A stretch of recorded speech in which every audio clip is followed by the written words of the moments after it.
We're back. All right. Hopefully not everyone is still chatting with their matches. I hope you enjoyed getting to meet some people. That is awesome that it happened. And so now we have got the workshop you have all been waiting for. Danny and Jake are two of my favorite people in the world, and I would like to invite them on to the stage right now. Where are you all at? There he is. I see Danny. I see Jake. What's up, guys? Hey, Welcome. that stash is getting cleaned up. You guys didn't get the memo, huh? It's apply RecSys from the barbershop. Bring your barber to work day. It looks good. I'm disappointed you didn't wind up with a handlebar, though. The day is not over yet, all right? The event has not finished. It may happen. So you guys are going to talk about a lot of stuff. What exactly is this about? I mean, I saw the slide, but what's the TLDR? Man, I don't know how I would TLDR our slides. I think we're trying to cover a lot. We're basically assuming that people know about recommender systems, right? But they're maybe a little bit less familiar with what is a feature store, what is a feature platform. We're going to be diving into a lot of like feature engineering within Tecton and Feast and how to set it up. And walking through some common features that you might be interested in using for a system, and just showcasing kind of like how both of these tools can help get models to production. So, love it. All right, fellas. Well, I'm going to hand it over to you, and hopefully by the time I am back, I will not have any more cream all over my face. All right, thanks, Dee. So I'll also start with a little bit of context and background about who Danny and I are. I'm Jake. I'm a tech lead at Tecton on the product engineering team. But previously, I worked at YouTube on YouTube recommendations for several years, working on kind of our homepage recommendations and long-term user satisfaction metrics. So I have a lot of experience with kind of very mature recommendation systems. And in the past few years, I've gotten more familiar at Tecton with some of our customers' recommendation systems. And Danny? Yeah, so I'm Danny. Kind of, if any of you guys are familiar with Feast, I am pretty active in that community. I've been at Tecton for a little while now as well, and am a maintainer of the Feast project. Prior to this, I was at Google as well for a number of years, working on Google Workspace and kind of doing everything from kind of just essentially on the ML platform team, but also working on a lot of the modeling as well. So excited to talk to you guys about RecSys today. All right, so I'll lead off. So in this talk, we're going to cover some ground that we've retread a little bit before in some of these other talks, but we'll kind of try and give a little bit of background about why online recommendations are important, as opposed to batch recommendations or heuristics and no personalization. Why use a feature store, or where does that fit into online recommendations? There were some questions in chat earlier about what is Feast, what is Tecton, what's the difference, are they the same thing? So we'll answer hopefully resolve some of those questions. And then we're going to actually do some live demos showing off how to use Feast and how to use Tecton to develop real recommendation system features that would be available and ready for serving and training.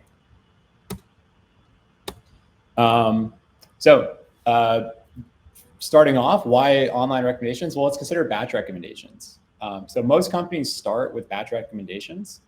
These can be as simple as a nightly job that computes good products or good items for every user that you're aware of, loads those into a key value store, and then whenever it's time to serve your homepage or what have you, you can just serve that user their recommended items. These are great. They're actually really, really effective. You can have really, really high quality recommendations. They're operationally very simple. Online, you just need a key value store. You probably already have one of those in production. And they're very, very scalable. So they're very good with latency and scale. But what are the problems? So why move away from batch recommendations? So I think other speakers have talked a little bit about the cold start problem. So users and products that haven't been trained on. Also, the ability to leverage recent user and item signals. So the ByteDance talked about, hey, if a user just interacted several times with the app and they liked this video and they didn't like this one, how can we immediately use that to influence their recommendations? And then context-aware recommendations. What is, what's the time of day? What does the user have in their shopping cart, et cetera? So things that are about that might be really relevant and improve recommendations right now. So in MDB's talk, he went over kind of an example of a high level, generic recommendation system. And this is kind of how I think about it.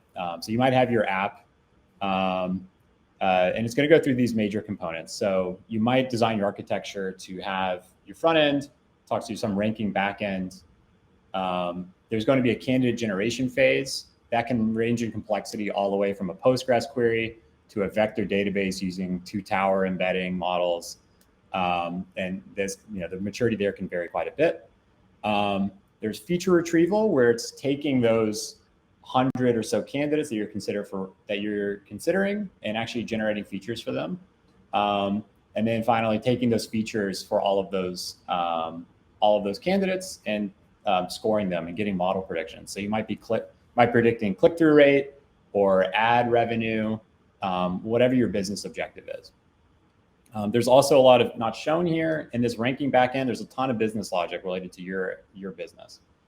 So filtering logic, ranking, heuristics, boosts that you might be doing in your product.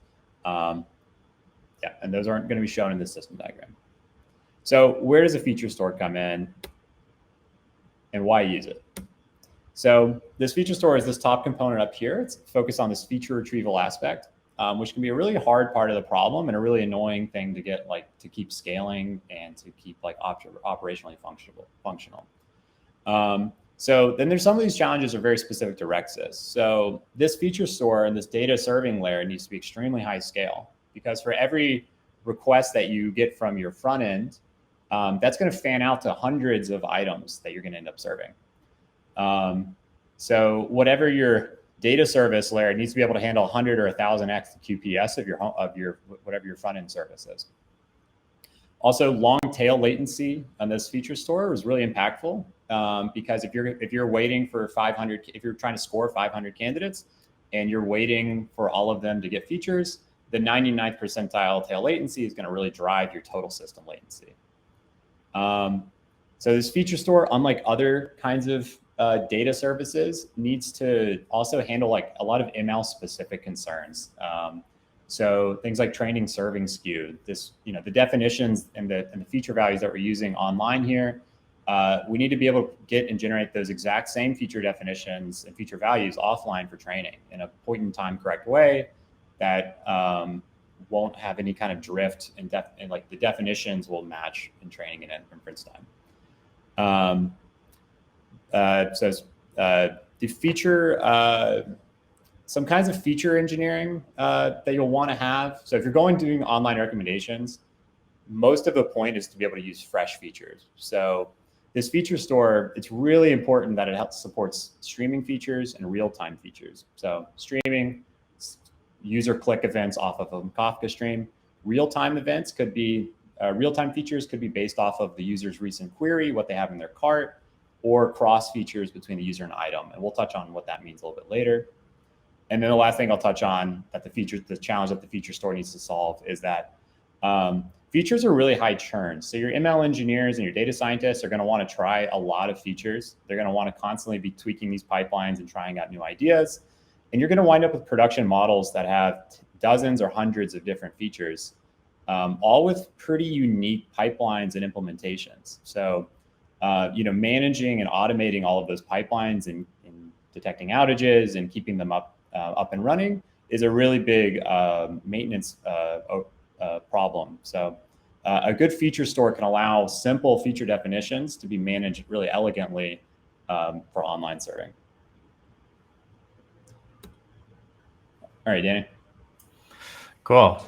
So let me talk to you guys about Tecton and Feast and how kind of those these tools fit in. So next slide.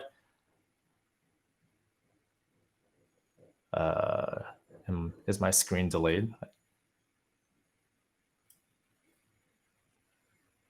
Great. Yeah, so Tecton and Feast, leading feature stores for production ML, and kind of this spans from all sorts of, from small companies to large companies.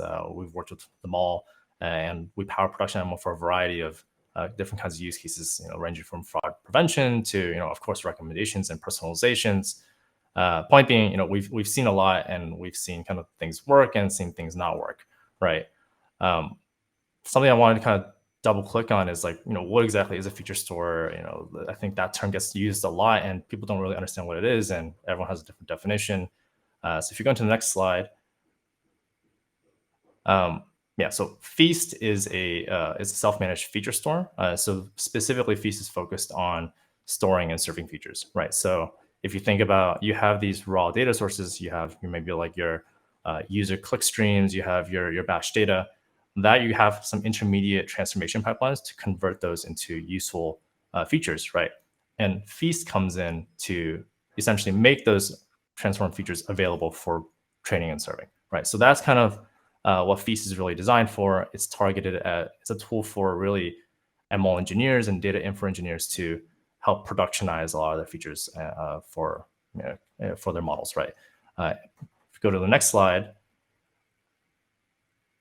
Tecton, in contrast, is our kind of fully managed feature platform offering. So the big difference here is it's really intended to own the end-to-end lifecycle of a feature, right? So starting from that raw data, it's going to own everything from transforming that to kind of managing that, governing that, to thinking about like monitoring and ACLs, et cetera, all the way to kind of that right-hand side where you see that data scientists are able to train on that data and users are able to infer. Right, or models are able to infer on that. So really, this is kind of a more end-to-end solution. It's not just targeting engineers. It also serves data scientists as they're iterating on models, and also helps admins control kind of the various data pipelines and costs within the organization. So next slide. So yeah, kind of the, in short, right, like really there's kind of two different concepts here. There's a feature store, and that's really focused on storing and serving, and that's what Feast is. And Feast is an open source feature store, the leading one, right? Tecton is the leading hosted SaaS feature platform, which focuses on that full end-to-end lifecycle of a feature, right? Something I wanted to kind of call out real quick here is that people commonly get confused, like, is Tecton like a managed version of Feast or whatnot? And the answer is no. They're very compatible in terms of how they think about the terms they use. But Tecton is built on its own custom stack and has its own optimizations. So just keep that in mind as we go through the rest of this workshop. Next slide. Yeah, and kind of as Jake mentioned a bunch of different challenges in recommender systems. We're obviously not going to cover all of them, and there's no really one-size-fits-all solution here. So just want to give another quick plug to this. We are hosting roundtable discussions.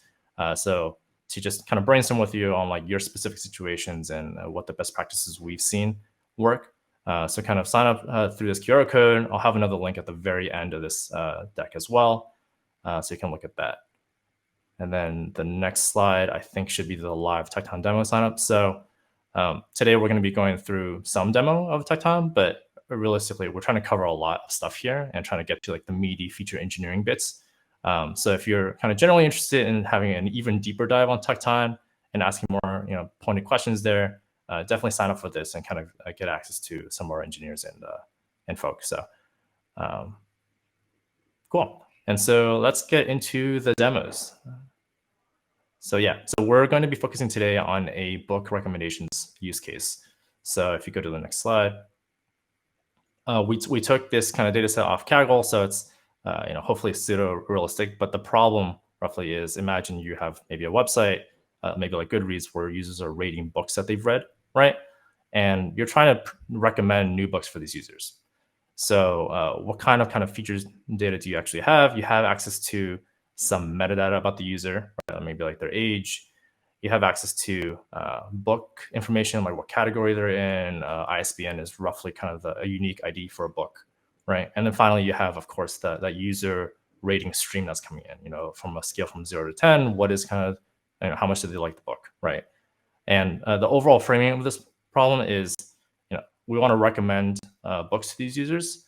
And as a proxy, let's try to predict what the user would have rated this book so that we can use that to actually rank the items, right?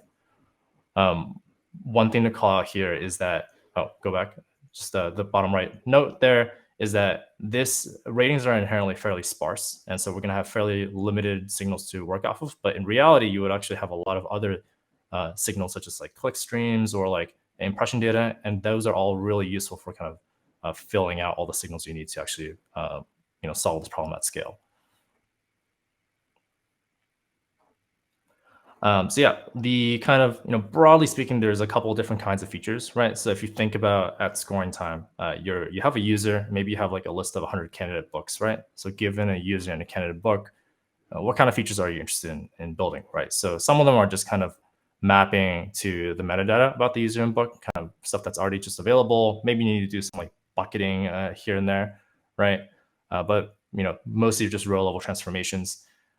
There's aggregate user and book features, so such as like the average user rating in the last day or year, right? And finally, I think one of the most powerful kinds of features are these like user candidate cross features is kind of what we're calling them. So specifically, right, like you have a user you're trying to recommend to, and you have a candidate book. Can we compute interesting features that combine those two kinds of features together, right? So one example might be, has this user read this kind of author before? What's the average rating for this candidate book's author and category, right? And this is really interesting because often you can't really compute this beforehand. You need to kind of compute at request time, right? If you look at the bottom, there's actually a GitHub link, so you can follow along. We have kind of an open repo of how do you do this in Feast, how do you do it in Tecton, and all the actual feature definitions as well. So definitely would encourage you to take a look.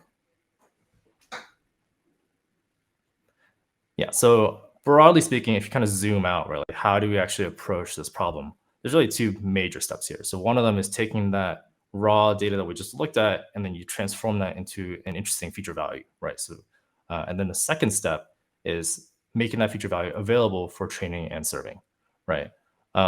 So we're going to kind of dive into both of these. Don't worry too much about this feature, but that's kind of broadly, we're going to cover both of those steps with Tecton and Feast. Great. So this is that same, basically that same slide. When we're talking about Feast, I think it's useful to kind of just reiterate the bounding boxes of Feast, right? So Feast really expects as input the transform feature values, and it's going to help you store and serve those features for training and serving, right? So most commonly, people in the community will rely on tools like dbt, Snowflake, and Spark to kind of like be the computing layer, the orchestration layers, Airflow, to get these features ready, and then kind of Feast takes over in the second half.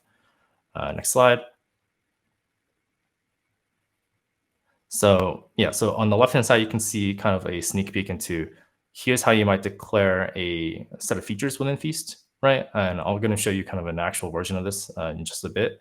But the idea is you take these kind of Python declarations, you write them into a featured version controlled repo, right? And then Feast will understand how to make these definitions available for all the services it's going to spin up for you, such as this web UI on the right-hand side. So let me try to share my screen on. Cool. So hopefully this aspect ratio is okay.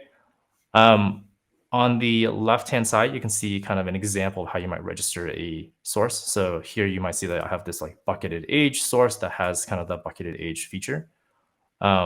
Just kind of some broad concepts here. The feature view is roughly a group of features, right? And entity is kind of that like primary key for this kind of group of features. And you see that there's actually a registered schema here. So there's no transformations happening here. But there is kind of a link to what is the upstream table that we're reading from and how does that map into features, right?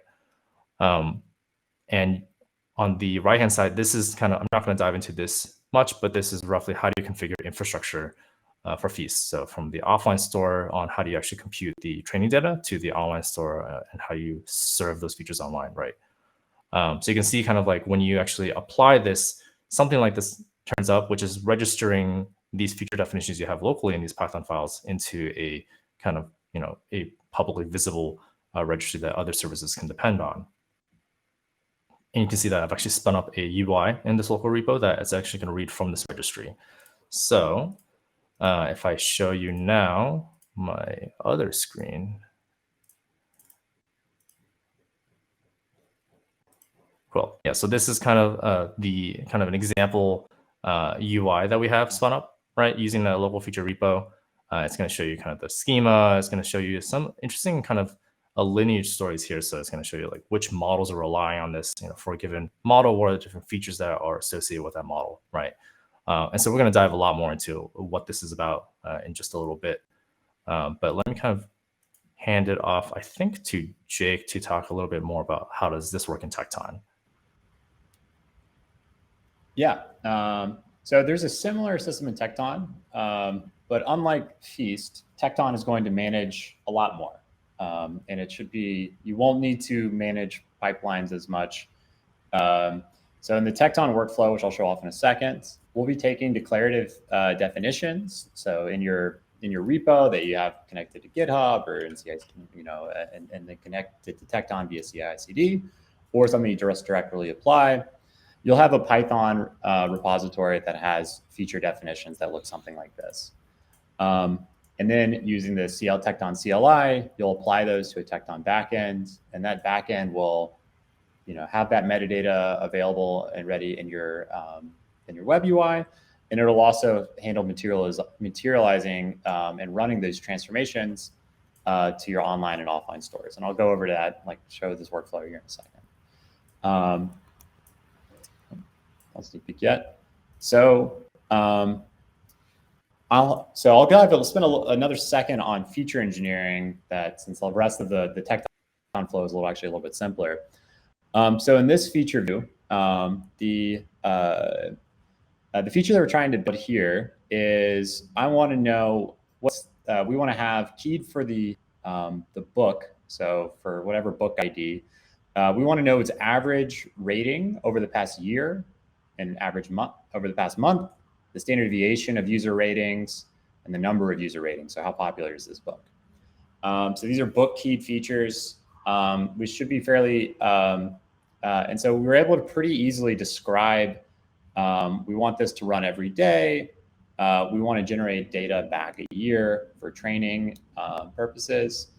And the transformation is actually very easy because our upstream table is already formatted in a way that's very simple. But if we wanted to do more interesting transformation in PySpark or Spark SQL or Snowflake SQL or whatever your engine is, that'd be very doable.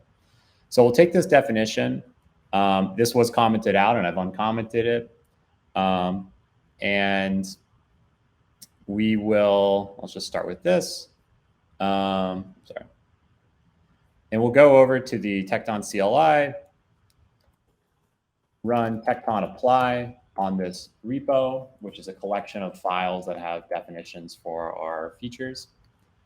Tecton is going to validate any of the new feature definitions that have been added, make sure that they actually run to the correct data, they have access to the correct data, and that they're going to output features that are, of types and that make sense for the aggregations that you're using. So you don't want to do an average of a string, things like that. So I'll apply these, and then I can go over to the Tecton backend or to our web UI. And here I can see that in the past minute, I applied and created a brand new feature view, and we can go and look at the metadata for it, see its pipeline, and actually, and I'll hold off. I want to keep us in line with the Feast side of the track. So I'll hold off. We're going to talk about how Tecton's automatically spinning up materialization jobs to load the online and offline store. But I'll pass it back to Danny for the next Feast portion. Cool. You want to go back to the slides? Oh, and as a sneak peek in here, we started with very simple features. But later on, if we have, as time permitting, we're going to go over the feature engineering capabilities of a much more complicated feature that takes in, streaming, that uses streaming data and real-time data to create this, some more interesting features just to show off what the platform can do. Cool. Yeah. So let's, I guess, like kind of return to that original feature that I was kind of focusing on, which is how to compute maybe like the average user rating for a day, right, or a year or whatever. So if, you'll probably have like a stream of these user ratings. So maybe like as a first cut, you might be pulling that information off of Kinesis, using say Spark Streaming or Flink to actually process that, transform these feature values. And then Feast is going to let you push that into the online store. So there's like a push method that you can use to get it in. Great. That seems to be fine. Maybe you just have to kind of think a little bit about how do you reliably get those features pushed in. But like maybe that's seems like an okay problem. That's not quite sufficient because often your streams have a pretty limited retention time period. So you actually need to compute feature values from your batch sources as well, like the raw archives of these Kinesis streams, to compute, say, like the average user ratings for all users that have previously kind of interacted with your system, right? So that's where we typically see users using tools like dbt, Airflow to orchestrate these transformations and generate these tables that are then kind of read from in Feast. That second kind of, that's kind of like this like second box over here. This third step here is what we're calling here backfill, what Jake kind of referred to as materialization, right? It's really how do you take the latest values of features from your offline data and move that into the online storage system. So really kind of next slide, kind of getting that all together, right? So your stream is going to give you kind of the most freshest like feature values for the recent events, right? But to actually power, you also need to deal with steps 2 and 3 to kind of get your offline pre-computed features online as well, right? Which are going to be, yeah. So let me kind of just like show you what that actually looks like in Feast. So what I have here is, so in this kind of sample repo that I've shown you guys, that I've pasted, there's kind of a Feast feature repo, and then on top of that, I've also actually built out like a demo dbt and Airflow integration as well. So hold on, Dana. We need to switch. I think we need to switch back to your screen. There we go.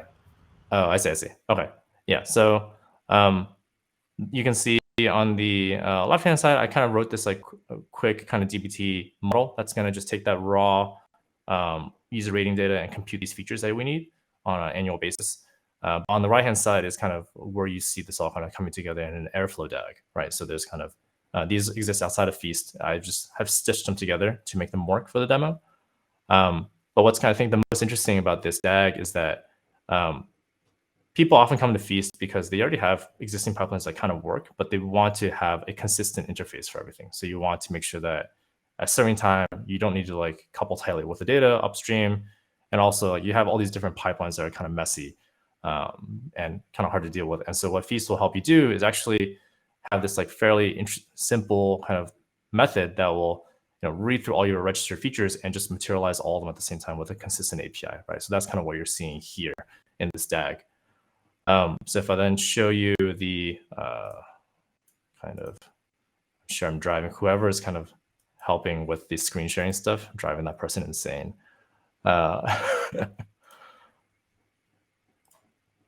But so, yeah, so here you can see how kind of those things kind of came together. So there's a DAG that I kind of wrote, right? And this is just a local Airflow kind of UI. And you can see that it is running kind of dbt test first to kind of validate the transformations are working correctly. It runs them, and then finally kind of runs Feast materialize using that logic that we just saw, right? There's an alternate path actually to doing some of this stuff too, where you can also run that in a notebook. But that's kind of like really covering the second step of like how do you materialize from your offline data online, right? Additionally, you actually also need to think about streams, right? So that's kind of outside the responsibility of Feast, but this is an interesting kind of showcase of how you might do that, right? So this is kind of just some boilerplate logic that connects to the stream in standard Spark, right? And then where it actually kind of becomes interesting from a Feast perspective is how do you push it in, right? So you can see that I'm instantiating this Python feature store object from Feast. And really the key thing here is this push method. So you can push these transform feature values into Feast, And Feast is going to know how to like, distinguish between, this is coming from a stream, this is coming from a batch source, and kind of make sure that you always have the latest version of that feature available, right? So kind of all these different components come together to make that final production feature value available. So that's kind of the demo component of that. If you go back to the slides again, and just to kind of quickly recap, so you saw that I did the first step in Databricks in a notebook. You saw I did second and third steps using kind of dbt and Airflow outside of Feast. And kind of on all of this, you also need to make sure that they're regularly orchestrated, because your production model's relying on this feature data to be always there, right? I think next slide, I think, should be back to you, Jake. Yes. Okay, so in contrast to Feast, so as Danny was showing off, Feast, you're going to be managing pipelines. You can use tools like Airflow and transformations with like things like dbt. And Feast is going to help you keep all that organized and have a consistent API. So Tecton, on the other hand, is actually going to, whenever you push your feature definitions to Tecton, those feature definitions have things like scheduling parameters or trigger it. They'll set up automated triggering APIs that you can call whenever from Airflow or whatever your connector is. So whenever you saw a second ago, and we'll go back to kind of doing this in code, I ran Tecton apply. I got this nice little diff of my new feature view and a feature service that I also had created. This is like an online endpoint that I had created for it. And then it showed up immediately in the web in the Tecton web UI. And so actually, if I go over here and I look at its pipeline, this will show off some little the definition and the transformations that I'm using here, and also show off that I'm actually loading these features into the online and offline store. So in this case, the offline store is on S3 and Delta Lake, and then the online store is in Dynamo DB and ready for online serving. And as soon as I applied these feature definitions, we kicked off about 10 different batch jobs to backfill the past year or so of data from this books data. And these under the hood are they link right out to, there's real Databricks jobs that are running. And we can go, I need to get access to this cluster. But these are actually just Databricks jobs on the hood that Tecton's fully managing the materialization for. And so once this is ready, once these jobs finish in another 5 or 10 minutes, these features would be available for online serving. Fortunately, I've already put together a bunch of other features that have finished materializing to the online and offline stores. And that's it. So you don't need to do all of the pipeline management. There's no Airflow. You don't need to use Airflow and dbt, et cetera. These transformations can be just registered with Tecton, and Tecton will automatically manage, getting these production ready for you. And we'll take a look at what production ready means, for training ready means, in the next section.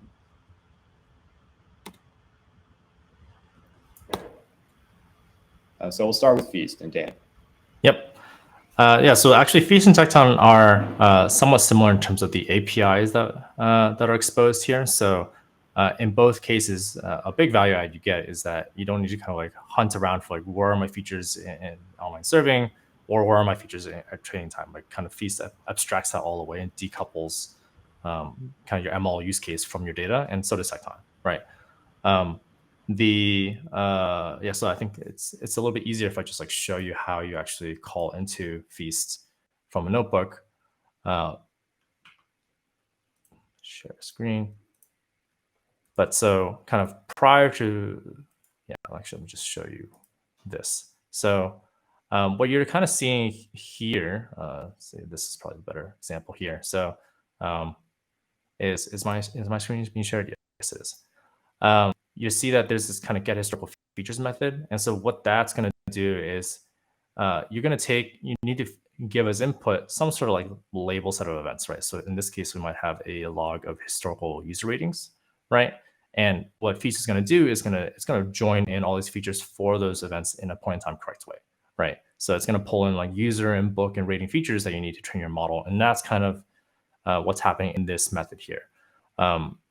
Specifically, this feature service object is really kind of the Tecton and Feast, concept of like a model version.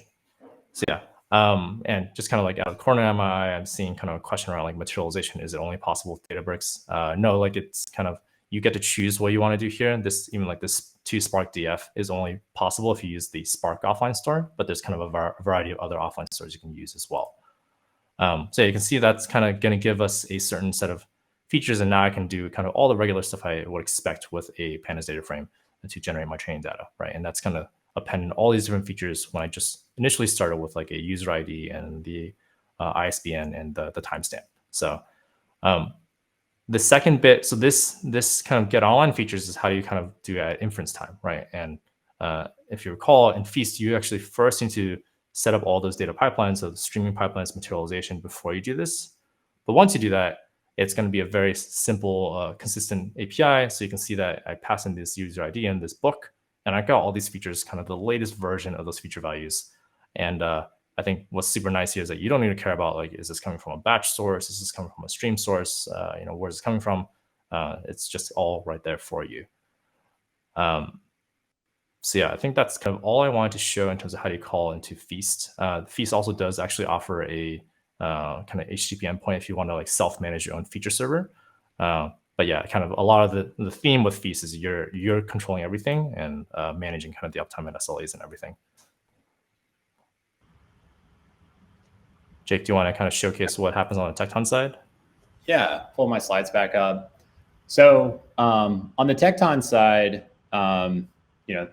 Feast self-managed. You create your own online serving, and Feast helps you push to your online store and retrieve from it. On Tecton side, it's a fully managed feature serving server. It's high performance. It's probably where a lot of Tecton's value is in our high performance like online serving.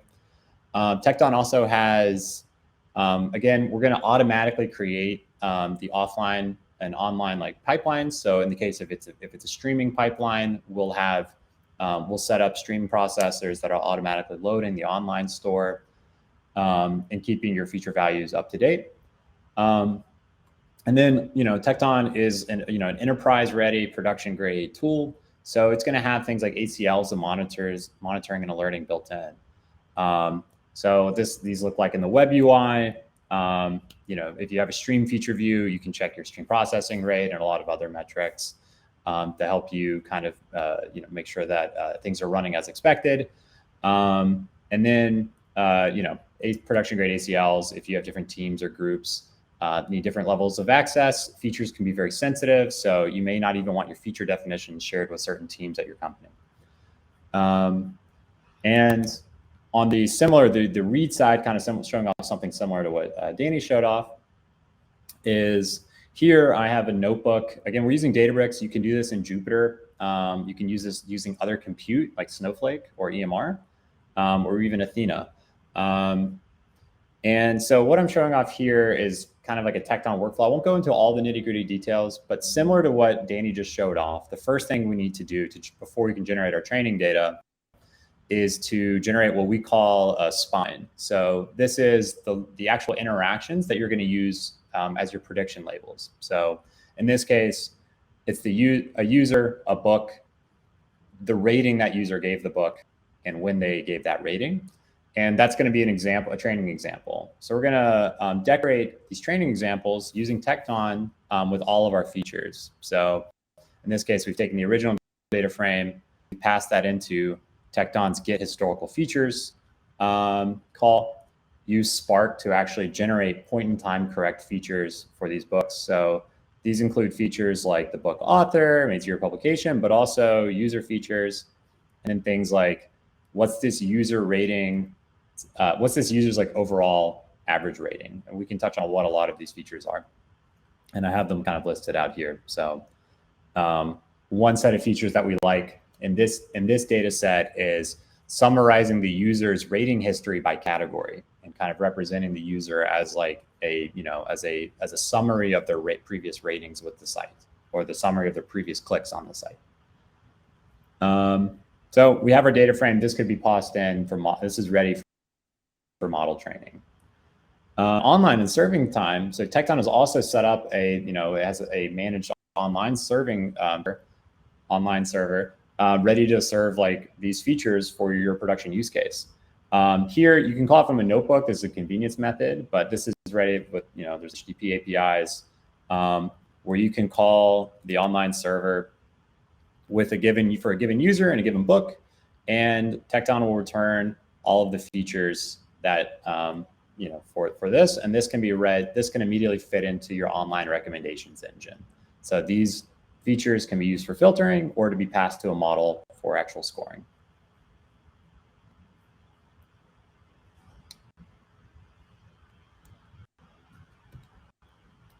And so at this point, we've kind of gone through the full workflow of like Tecton for Tecton and Feast, what it looks like to write a feature, to set up the pipelines that are needed to get it into production and also ready for training, what it looks like to retrieve features for training, what it looks like to retrieve features for online serving, how to explore your metadata about features, and that's really important so that different teams can collaborate and reuse features that are implemented by other teams. And at this point, Dan, anything you want to add there? Because at this point, the next thing we're going to do is go on to one of these the more advanced feature engineering example with Tecton. No, I don't think there's anything I would add here. So, how about D? Any burning questions from chat?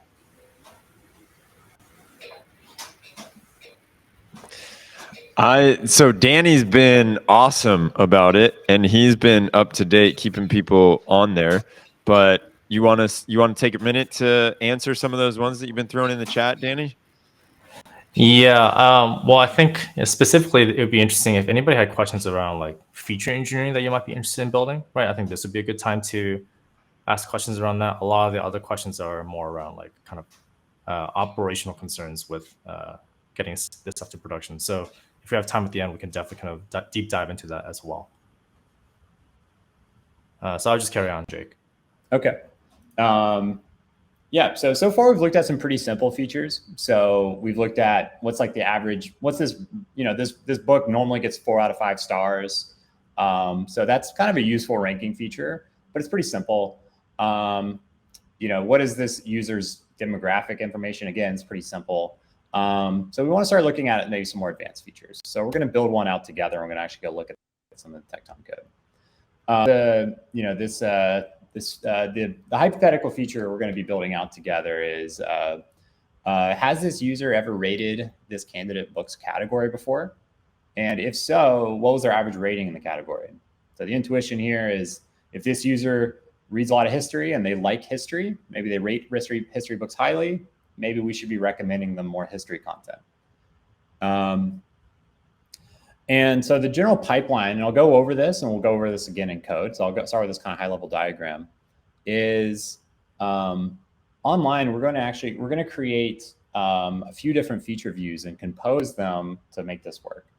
So the first feature view, that'll again be pushed to, to let's say Dynamo for online serving, or Redis for online serving, is this books metadata feature view. So I'll zoom in a little bit here.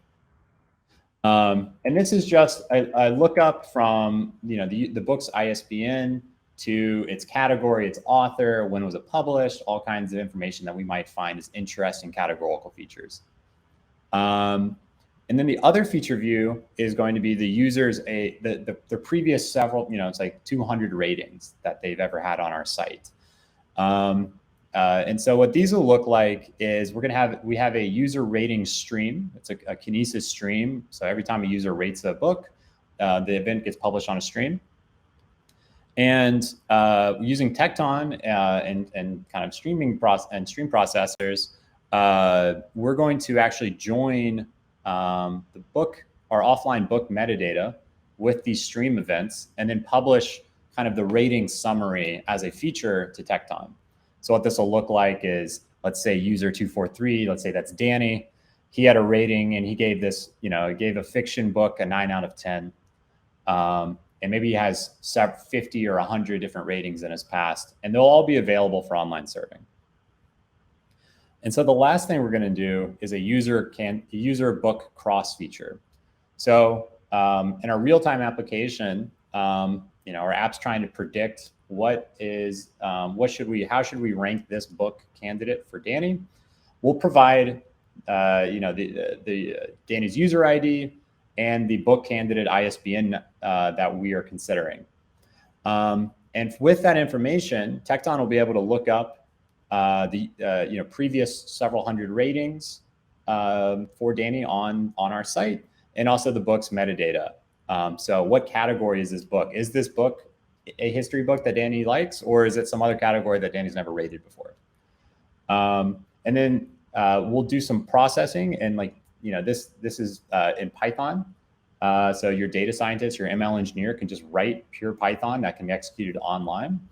And then the output will be a couple of features for maybe there's one rating, this user has one rating in the past for this category, and that was a 9 out of 10. So maybe this is a good book to recommend for this user. So hopping over to Tecton code, I'll just show off a few different things here. So the first one is the simple book metadata feature view. Here we have a book source, and if we were to go look at this book source, this is just a Parquet file on S3. It's not a ton of data, very easy to set up. Basically just provide the S3 path. And this simple feature definition will allow us to push, once this is declared and used with Tecton, Tecton will set up jobs to push this book metadata to our online store. The next feature view gets a lot more interesting. I won't go, we'll kind of skim over some pieces of this. But basically we can, with Tecton, we are going to implement a streaming data source. And we'll pull this one up. So this code starts getting a little bit more complicated because we're actually doing stream processing in here. So those of you that are familiar with Spark are probably going to really recognize a lot of this code. So in this one, for example, we are setting up a Spark stream processor from Kinesis. We are putting some sensitive, maybe account information in my demo, and actually calling a ratings, setting up a streaming data frame, and then joining that streaming data frame with our offline S3 data, so that we can actually have a saturated, decorated feature view that is basically taking stream events, adding more metadata onto them, joining that in, and then we'll be able to load that into our online store. And so the stream source concept allows you to build effectively parallel batch and stream implementations that Tecton will enforce have the same schema. And then as much as possible, so whenever we go back and take this stream source and we use it in our stream feature view, we can share a portion of our pipeline between batch and streaming. So in this case, we're using the same PySpark code to process our streaming pipeline with our offline pipeline. And just to recap, the reason you need both the streaming pipeline and an offline pipeline, you need the offline pipeline to generate training data. And you also need the offline pipeline because your stream maybe only has a couple week retention period. So you need to be able to load from your offline source like S3 or Snowflake, all of the past year's worth of ratings for Danny. We want to have all of this previous user rating data available for serving. And so this backfill concept is really important too. And then the final thing, so flipping back to our slideshow, we've covered the book metadata. We've covered how to get these users past 200 ratings. This one's very interesting. This involves a stream, a batch and stream component. It's joining multiple tables together. But the last thing we want is to combine the book metadata and the user recent ratings together into a really high level, easy to understand model feature. And the way we can do that is with an on-demand feature view. So this is a feature view that is really a transformation that's going to run at request time. So whenever your app makes a request against Tecton for a given book and a given user, Tecton's going to look up all of the features for the user and the book, and then combine them with on-demand feature views like this. So in this case, you can see we've defined our schema up here. We're going to have, let's see, the feature view is user rating similar to candidate book. It's going to take in the book metadata, and it's going to take in the user recent ratings. I won't get into all this too much, but the short version is it's basically going to loop over the recent ratings, see if any of these recent ratings are have the same book category as the book or the same author as the book. And then if they do, we'll do some aggregates, we'll create some average and some counts for those similar ratings in the user's history. And this is all already up and working, and you can see a second ago, whenever I fetched online features from our online store, we actually pulled some categories. We pulled some data where we were detecting that, okay, yes, this user does have ratings similar to this book, and their previous ratings in the category was a 10 out of 10. All right, so that's our advanced feature engineering. I flew through that. Again, I'll bounce back to our slide on Tecton,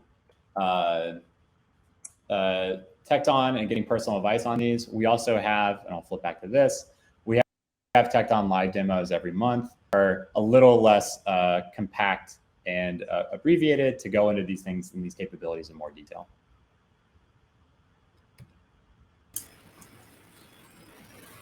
Yeah, Jake, if you go to the very last page, I think that's also going to have like a list of resources and links that people can use to. Let's scroll to the last. All right, D, any questions or anything, or you can help us sign off here?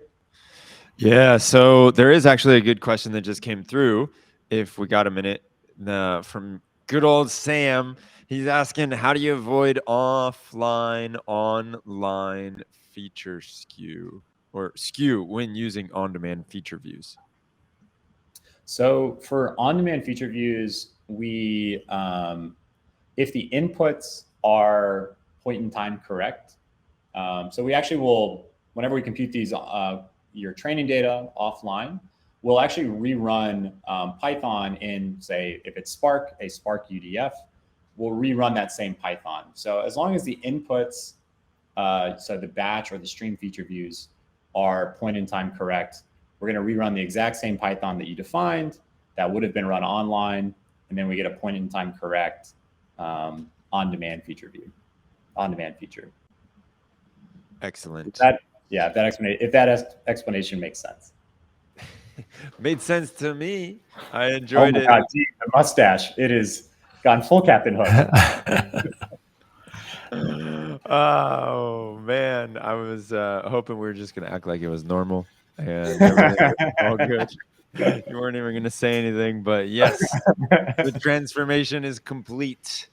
So there's been a lot of really cool questions though that came through in the chat, and Danny's been answering them. Any like summaries on the questions that came through in the chat that you responded to, Danny, that you want to mention right now? Yeah, I think some of the more interesting ones I'm seeing are around like how do you think about cost when it comes to training data management? So like, there's people concerned about like people having to re-pull a bunch of data to kind of generate training data. How do you avoid that? And we talked a little bit about how you can kind of get around that by pre-computing your training data. but you still got to be careful about like how do you incrementally process data, how do you prune your partitions correctly to generate that in a cost efficient way, and also like that's still an imperfect solution, right? Because if you add a new feature, you still got to backfill and compute all that over historical data. So it's a pretty nuanced question around cost. There was also another question that. Go ahead. One thing I'll say about training data costs is that feature platforms are in a really good place to manage that. So feature platforms, Tecton has several tools around this that we're continuing to work on, improve them. So Tecton can keep pre-compute as much of the features as possible so that the actual training data generation is as cheap as possible. And then Tecton also has tooling to maybe you can incrementally generate your training data. So if you have new training events coming in every day, you don't necessarily need to reprocess or regenerate training data for your past year. Maybe you only need to generate new training data on the past day or two of data. Yeah, exactly. Awesome, guys. Yeah, I don't know if there's like time for one more kind of thing to call out. Hit it. One other thing. there is. There's you, Danny. We got time, man. As long as you don't make me, shave my head in exchange for this time. I want to see you with a mustache, dude. I want to see your mustache. I don't know if you really want to see me attempt to get a mustache. I think Jake is much better positioned to get to that state. What else do you want to call out? There was one question around how you store features for streaming, and I think there was some concern around data loss if you're storing just kind of one row per user per kind of like feature view. I'm not super sure what that concern is. I don't know if like you want Alexander, if you want to kind of clarify on it. But kind of generally, I don't think that there's much of a concern on data loss. Like there's your streaming logs that you can always kind of produce values there. You always have your kind of batch data that's also populating feature values. So if you ever kind of lose data in an outage or whatever, the stream's just going to replay from kind of your last kind of offset that you're kind of processing from. So you're still going to get all the feature values into the online store. Something that I think can go wrong though is maybe your streams could produce a bad feature value, right? And then that's where you need to think about how do you detect that? How do you monitor that data quality? How do you kind of fall back to maybe let's say for option or just kind of announce or alert, right? And that's kind of something that many people are very interested in. I think Tecton's actually pretty heavily investing into that space as well. So excellent. So Alexander, awesome question. And I saw that question and I wanted to give you some swag for asking such incredible questions. So hit me up. I'll let you know what to do. And also, Anne, I already gave you some swag. I don't know if you saw it. Anne has been dissing me the hardest in the chat today. So thank you for that. It has been just incredible and a little bit heartbreaking. My ego is very much in check. And that's it, guys. Do we have more stuff that we want to talk about, or should we wrap it up? There is actually, I just saw that there's one more question that I didn't answer. Hit it. Sorry. There's a question around like, at what point for a company and startup do they need to consider building a feature store? Right. I don't know, Jake, if you have kind of any general thoughts on this, I can take my crack at it as well. One, in this space, in the context of RecSys, and this is why we kind of led with why online recommendations, there are some very sophisticated batch use cases, but batch use cases can be kind of bespoke and built out and kind of continue to work because your production systems are separate from all of your batch systems. I would say whenever you start looking at online systems, so you want online recommendation systems, which means you probably want real-time and streaming features. And then the system is actually going to be coupled and or integrated into your production business critical service. A feature store, I'd say that's a very good time to be thinking about a feature store, if not sooner. So if you're going to online recommendations, I would definitely highly recommend looking at a feature store in a way of managing that complexity.